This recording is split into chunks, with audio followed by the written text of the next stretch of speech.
World Health Organization advice and the clinical advice that the most likely situation that I received remained that asymptomatic transmission was unlikely. And in fact, the WHO's position was that, and I quote, there has been no documented asymptomatic transmission. Now, the WHO's position was that, and I quote, there has been no documented asymptomatic transmission. The advice, the formal advice I was receiving was that asymptomatic transmission is unlikely, and we shouldn't base policy on it.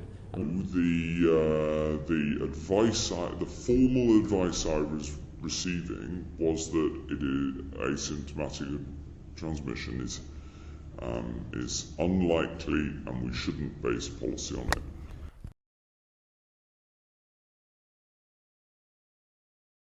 Grant Shapps about this. Good morning, Grant Shapps. Morning. Morning. Would you please explain the evidence that you've looked at to make this decision? Yeah, we know that double vaccinated or fully vaccinated people are much more likely to get and also carry the coronavirus. Even in the elderly groups, it will be mild to moderate. It is clear that the risk is very heavily weighted towards older people, but I think people translate that into, if I'm old and then I get it, I'm likely to pass away. Actually, the great majority of people will survive this, even if they're in their 80s. In the most vulnerable, oldest groups, in a very stressed health service, which Hubei was at the point when most of the data come out of, the great majority of people who caught this virus, and not everybody will, survived it. The majority of people who have this infection will actually have a mild or moderate infection that will be managed at home and indeed will not need any testing. I also want, at this stage, to speak directly to older people, because this disease is particularly dangerous for you, for older people, even though the vast majority of older people will experience a mild to moderate illness.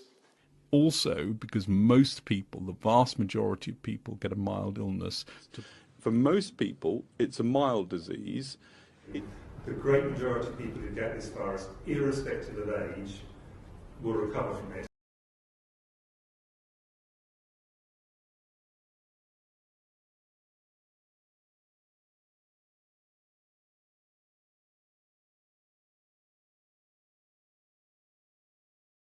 What I don't think we will have in this country is, as it were, vaccination passports to allow you to go to, say, the pub or something like that. We're not looking at a vaccine passport for the domestic economy. We are not planning to have passports or international passports. No plans to introduce so-called vaccine passporting.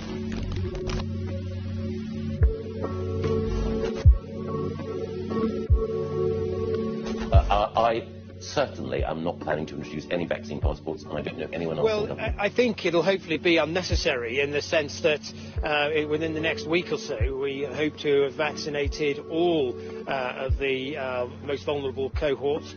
That's not how we do things in the UK. We do them by consent. We yet don't know what the impact of vaccines on transmission is, and it would be discriminatory. You're already, Jasmine, seeing lots of businesses using the potential of rapid on-the-day testing as well. I think that in combination with vaccination will probably be the leap forward. The third review will consider the potential role of COVID status certification in helping venues to open safely, but mindful of the many concerns surrounding exclusion, discrimination and privacy.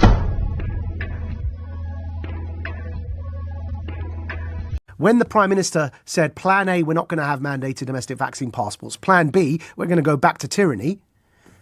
What triggers Plan B, he said, was a crisis in the health service. Well, lo and behold, they're about to sack 100,000 care workers. Are you telling me they're not setting us up for the very crisis in the care sector that triggers Plan B, which is a mandated domestic vaccine passport? Can anyone not see what's going on and just how creepy this is? And then if you're worried about the direction of travel, let's look to Israel, which is ahead of us in this stuff. And let's look to Australia, which is ahead of Israel as well when it comes to some of the tyranny they've enforced, to such an extent that even Polish politicians had to stand outside the Australian embassy in Warsaw and warn the world about the tyranny in Australia and compared it to North Korea. And the Poles know because they've lived under communist tyranny and totalitarianism and have had to fight to resist it in their own history.